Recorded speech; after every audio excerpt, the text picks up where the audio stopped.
Hello everybody, today we are going to see the HemoCue HbA1c 501 monthly check cartridge. So this is the front view of the cartridge.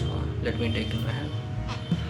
So this is the HemoCue HbA1c 501 monthly check cartridge, and you can see it here. This is the HemoCue. It's the monthly check cartridge which indicates the M symbol. So this is the front end of the pack.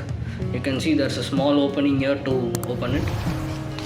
So at the back of it you can find the manufacturing address here, and there is the catalog number 405118. It has a standard expiry of 4 years. It is C certified.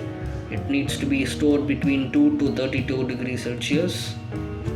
So this is the back side of the package, and you can find a small opening here. So this is again the front side of it.